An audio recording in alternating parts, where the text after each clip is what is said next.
बहुत ही important topic और इम्पॉर्टेंट इशू के बारे में, तो आपको कोई भी फ़ायदा नहीं होने वाला है। शुरू से ही हमारे चैनल का ये मोटिव रहा है, जो लोचा है बोर्ड एग्जाम का, कभी कहते हैं कि नहीं होगा, कभी कहते हैं होगा, तो इसका पूरा फाइनल डिसीजन क्या है। लेकिन भाई पढ़ाई नहीं होती, काफ़ी ज़्यादा वेस्ट कर रहे हैं। जी हाँ, आप जो वीडियो देख रहे हैं, जी हाँ।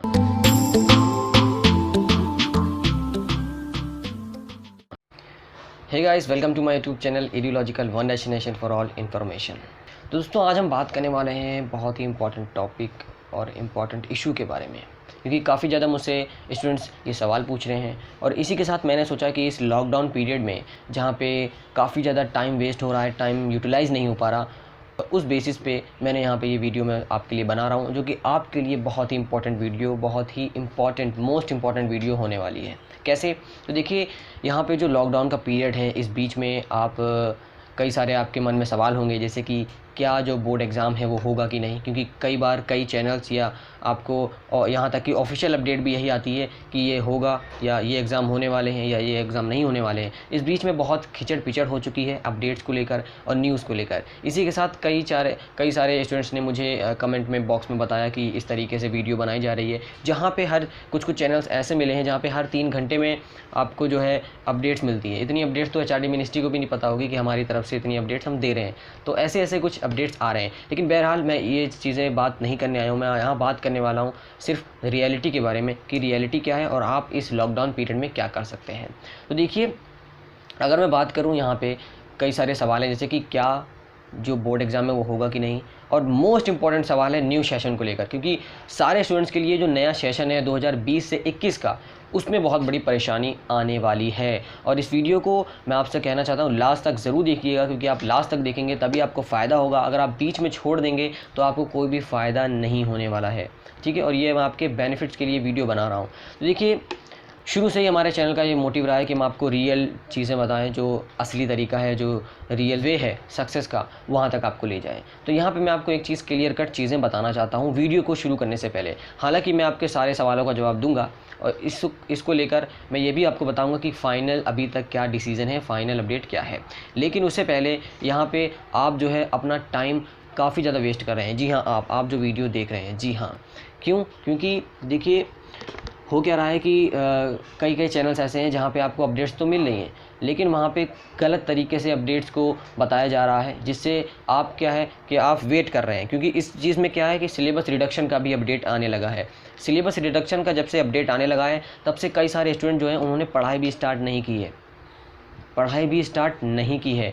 इससे ये पता चलता है कि यहाँ पे आप जो है अपना टाइम वेस्ट कर रहे हैं। इस बीच में स्टूडेंट्स को क्या करना चाहिए? जो मेजॉरिटी ऑफ स्टूडेंट्स, यानी मैं कह सकता हूँ 90% प्लस स्टूडेंट जो ये चीज़ कर रहे हैं कि वो अपना टाइम वेस्ट कर रहे हैं। कैसे? क्योंकि यहाँ पे देखिए, सवाल ये उठता है कि क्या जो सिलेबस रिडक्शन है 25% हो या 30% हो, क्या उस रिडक्शन के बाद मुझे अपनी पढ़ाई को स्टार्ट करना चाहिए या उससे पहले ही मैं अपनी पढ़ाई शुरू कर दूँ? तो इसको लेकर मैं पूरी चर्चा करूँगा। लेकिन उससे पहले मैं आपको बताना चाहता हूँ, जहाँ आपको ऐसे चैनल्स मिलते हैं जहाँ पर हर 3 घंटे में आपको अपडेट आती हो, हर 4-5 घंटे में आपको अपडेट आती हो, और जो कि आपको लगता हो कि ऑफिशियल ना हो, तो उनसे बिल्कुल दूर रहें। वो आप सबके आँखों में धूल झोंक रहे हैं। मैं ये इसलिए नहीं कह रहा क्योंकि मैं भी उसी फील्ड से हूँ, तो इसलिए मैं कहूँ कि आप इधर देखिए उधर मत जाइए। मैं इसलिए कह रहा हूँ क्योंकि जो रियलिटी है, हमारा चैनल जो रियलिटी बताता है वही हम आप तक पहुँचाते हैं। जो रियलिटी है वही हम आप तक पहुँचाने की कोशिश करते हैं। तो यहाँ पे मैं आपको सीधा पॉइंट टू पॉइंट सवाल पे आता हूँ। मेरा वीडियो बनाने का मकसद ये था कि जो भी ये सिलेबस रिडक्शन को लेकर इशू है और जो ये आप टाइम का वेस्टेज कर रहे हैं, इसको आप कैसे मैनेज कर सकते हैं। तो आप सब में सबसे पहला सवाल सबसे ज़्यादा लोगों ने ये पूछा है कि क्या बोर्ड एग्ज़ाम होगा या नहीं होगा। और ये जो लोचा है बोर्ड एग्ज़ाम का, कभी कहते हैं कि नहीं होगा, कभी कहते हैं होगा, तो इसका पूरा फाइनल डिसीजन क्या है। तो देखिए, अब जो मामला है वो ऑनरेबल सुप्रीम कोर्ट तक पहुँच चुका है और अभी हमें सिर्फ इंतज़ार करना है। अब इस बीच में कई सारे स्टूडेंट्स पूछेंगे कि क्या जो हमें बोर्ड एग्ज़ाम की प्रिपरेशन है वो रोक देनी चाहिए या शुरू कर देनी चाहिए। तो इसको लेकर मैं यही कहूँगा कि आपको अपनी बोर्ड एग्ज़ाम की जो प्रिपरेशन है उसको चला के रखिए, आप जारी रखिए, लेकिन आपको यहाँ पे इंतज़ार करना पड़ेगा। हालांकि चांसेस हैं, मैंने कहा था कि चांसेस हैं कि पोस्टपोन्ड हो जाए, क्योंकि according to some high court judgment जहाँ पे स्टेट लेवल पे ये बताया गया है। लेकिन मैं आपको बताना चाहता हूँ कि आपको अपनी जो प्रिपरेशन है वो चालू रखनी चाहिए। दूसरी चीज़ ये है कि यहाँ पे मैं आपको बताना चाहता हूँ न्यू सेशन को लेकर 2020 से 21, बहुत डिस्कशन हुए, जहाँ पे बताया गया कि क्या जो हमारा नया सेशन है वो हम स्कूल जा भी पाएंगे कि नहीं जा पाएंगे, क्या हमारा जो स्कूल है वो खुल पाएगा नहीं खुल पाएगा। और ऑनलाइन क्लास की तो आप बात ही छोड़ दीजिए, ऑनलाइन क्लास में तो हम वर्ल्ड क्लास लेवल पे अच्छी खासी ऑनलाइन क्लास कर रहे हैं। आपको तो जो ऑनलाइन क्लास की प्रिपरेशन है हमारी कंट्री में वो पता ही चलेगी होगी किस लेवल तक है, इतनी लेवल तक है कि पूरे वर्ल्ड में कोई उसका मैच भी नहीं कर सकता उसको, इस लेवल तक हमारी जो ऑनलाइन क्लास है वो पहुँच चुकी है। तो अब इस बीच में आपको क्या करना चाहिए, ये बड़ा सवाल यहाँ पे बनता है।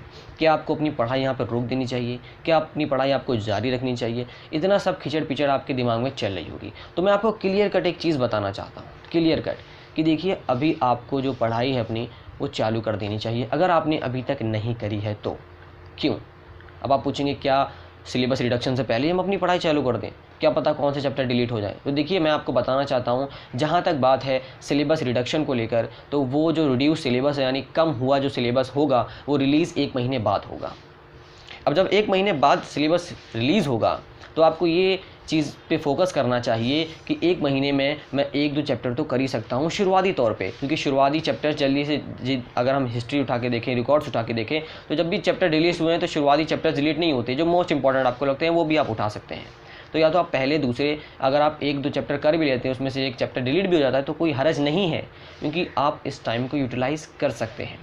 और मैं ये बार बार क्यों कह रहा हूँ कि आप अपना टाइम को यूटिलाइज़ करें, क्योंकि ये जो पूरा पीरियड है लॉकडाउन की वजह से, पैंडेमिक की वजह से जो सिचुएशन क्रिएट हुई है, इसकी वजह से जब आप अपने स्कूल में जाएंगे तब आपको इसकी अहमियत पता चलेगी कि मैं सही बोल रहा था। क्योंकि जब आप वहाँ पे जाएंगे आने वाले समय में, जब भी जाएंगे नवंबर दिसंबर आगे चल के, तब आपको पता चलेगा कि जो मेरे जो क्लासमेट्स हैं वो कहाँ तक पहुँच गए और मैं अभी तक कहाँ पीछे ही रह गया हूँ। तो आप 0 तक पहुँच जाएंगे और वो आगे निकल जाएंगे। हालांकि यहाँ कंपटीशन की बात नहीं है, लेकिन तब भी आपको अपने कोर्स को लेके आगे चलना है और आप बाद में इसकी अहमियत आपको पता चलेगी जब जो टीचर्स होंगे आपके स्कूल टीचर्स, वो रेलगाड़ी की रफ्तार से आपका जो सिलेबस है वो कंप्लीट करने की सोचेंगे। ये चीज़ आपको ध्यान है। अगर मैं इस चीज़ को सम अप करना चाहूँ तो मैं कह सकता हूँ कि अभी आपको अपनी जो प्रिपरेशन है या जो मैं कह सकता हूँ अपनी स्टडीज़ है वो चालू कर दीजिए। किसी की सिलेबस रिडक्शन के ऊपर, स्कूल रीओपनिंग को लेकर यहाँ पे आप डिपेंड मत रहिए, इस पे निर्भर मत रहिए, क्योंकि अब आपको भी आत्मनिर्भर बनना पड़ेगा। क्योंकि सरकार ने जैसे इकोनॉमिक पैकेज के लिए अनाउंस किया है ना, वैसे आपको भी बनना पड़ेगा इस पैंडेमिक सिचुएशन में। और ये चीज़ें आप कर सकते हैं क्योंकि यूट्यूब पे हमारे चैनल पे यहाँ तक कि हमने भी कई सारे स्टडी मटेरियल प्रोवाइड कर रखे हैं, बाकी जगह भी आपको मिल जाएंगे। लेकिन आपको पॉइंट टू पॉइंट यही मैं बताना चाहूँगा कि आपको अपनी स्टडीज़ जो है शुरू कर देनी चाहिए। लेकिन मोस्ट इंपॉर्टेंट थिंग मैं आपको एक और चीज़ बताना चाहता हूँ। सवाल ये उठता है कि ठीक है हम प्रिपरेशन कर लेंगे, ठीक है हम स्टडी चालू कर लेंगे, लेकिन भाई पढ़ाई नहीं होती। पढ़ाई किस लिए नहीं होती? क्योंकि केसेस बढ़ रहे हैं, ये जो पूरा वायरस का केसेस इस वजह से हो रहा है। तो देखिए मैं आपको सीधा चीज़ बताना चाहता हूँ कि अगर आप अवेयर हैं तो आपको डरने की ज़रूरत नहीं है, पैनिक होने की ज़रूरत नहीं है। क्योंकि इंसान इतना बीमार तब नहीं होता जब वो असल में बीमार रहता है। इंसान तब ज़्यादा बीमार होता है जब वो साइकोलॉजिकली ये सोचने लगता है कि मैं बीमार हूँ, मैं कमज़ोर हूँ। ये इसीलिए आपको कहा जाता है कि आपको पैनिक होने की ज़रूरत नहीं है। और आप सारे के सारे गाइडलाइन से अवेयर हैं तो आप जाहिर सी बात है आप इन सब चीज़ों से बच सकते हैं। और ये लॉकडाउन पीरियड मैं कह सकता हूँ आप सबके लिए एक गोल्डन अपॉर्चुनिटी है कि आप नए नए स्किल को सीखें। और इसी के साथ मैं एक और चीज़ यहाँ पे जोड़ना चाहूँगा कि आप लॉकडाउन, अगर ये जो पूरा जो पिछले दिन गए और ये आने वाले दिन हैं जितने भी लॉकडाउन के, अगर आपने इनको सही से यूटिलाइज़ नहीं किया तो आप कभी भी आने वाले समय में अपनी लाइफ में कामयाब नहीं हो सकते। क्योंकि इतना बड़ा टाइम स्पैन आपको मिला और आपने इसको यूटिलाइज़ नहीं किया तो ये सबसे बड़ी आप सबकी नाकामी होगी, ये मुझे कहना पड़ रहा है, अगर आपने इसको यूटिलाइज़ नहीं किया तो यहाँ पे अब सवाल उठता है कि किस तरीके से हम प्रिपरेशन कर सकते हैं। तो देखिए आपको करना क्या है, जब आप, मैंने कह दिया आपको आत्मनिर्भर बनना है, तो यहाँ पे आपको करना क्या है कि वीडियो लेक्चर्स आप देखिए, जिस भी चैप्टर्स को आप कवर कर रहे हैं एक प्लान बनाइए, उसको इंप्लीमेंट करिए। Implementation is very important then planning, क्योंकि जब आप प्लान कर तो लेते हैं लेकिन फिर उसके बाद इसको इंप्लीमेंट नहीं करते, तो इंप्लीमेंटेशन पर ज़्यादा जोर लगाइए। अगर आपको इंप्लीमेंटेशन पे ऊपर ज़्यादा जोर लगाना है तो आपको ये देखना पड़ेगा कि मैं जब इस काम को करूँगा तो मुझे आउटपुट क्या मिलेगा। आउटपुट क्या होगा कि आप अपने क्लास में सबसे आगे होंगे, और यही नहीं आप अपने एग्जामिनेशन में भी जो आप जितने भी मार्क्स ऑब्टेन करेंगे वो भी इसमें सबसे आगे होंगे, और आपको अंडरस्टैंडिंग भी आपकी अच्छी हो जाएगी क्योंकि जब आप बार बार उसे रिवाइज़ करेंगे। तो कहने का मतलब यही है कि अभी से आप अपनी स्टडी को चालू करिए ताकि बाद में स्कूल में जाकर आपको ये परेशानी ना उठानी पड़े, ये सबसे इंपॉर्टेंट चीज़ है। अब इसके बाद बात आती है कि मैं कैसे करूँ। तो देखिए यहाँ पर मैंने आपको कहा कि आप वीडियो लेक्चर देखिए, फिर उसके बाद आपको नोट्स खुद से बनाने हैं। जी हाँ, सेल्फ नोट्स आपको बनाने हैं खुद से। कहने का मतलब है आप दूसरे सोर्स से भी नोट्स ले सकते हैं समझने के लिए चैप्टर को, क्योंकि हो सकता है कि आप कोई इंपॉर्टेंट पॉइंट ना लें लेकिन आपको ये प्रैक्टिस चालू कर देनी चाहिए सेल्फ नोट बनाने की, क्योंकि आने वाले समय में ज़िंदगी में आपके आने वाले समय में बहुत काम आएगी। ये हैबिट आपको अपना लेनी चाहिए कि आप नोट्स बनाइए। और मैं एक और चीज़ यहाँ पे बताना चाहता हूँ कि कई लोग बोलते हैं कि ये टॉपर्स के इतने बड़े सीक्रेट, टॉपर के 3 बड़े सीक्रेट्स, ये बड़े सीक्रेट्स। तो देखिए, किसी भी कामयाबी का कोई खुफिया राज नहीं होता, सीक्रेट कहीं भी नहीं होता है तो सिर्फ हैबिट्स ऑफ सक्सेस होता है, यानी आपकी आदतों से ही आप कामयाबी पा सकते हैं। कोई ऐसी कोई खुफिया चीज़ नहीं है जिसको आप कोई पा जाएंगे, या ख़जाना है जो आपको मिल जाएगा तो आपको कामयाबी मिल जाएगी। यहाँ पे सिर्फ और सिर्फ सारी चीज़ें आपके आदतों के ऊपर डिपेंड करती है। तो इसलिए आप इम्प्लीमेंटेशन करेंगे तो आपकी आदतें अपने आप ही बदल जाएंगी।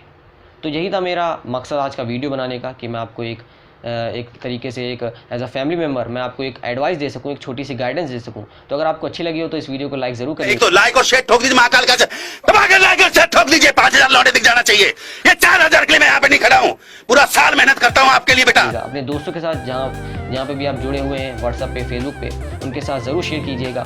पूरी वीडियो देखने के लिए बहुत बहुत धन्यवाद। हमारे चैनल पर ऐसे बने रहिएगा। जय हिंद, जय भारत।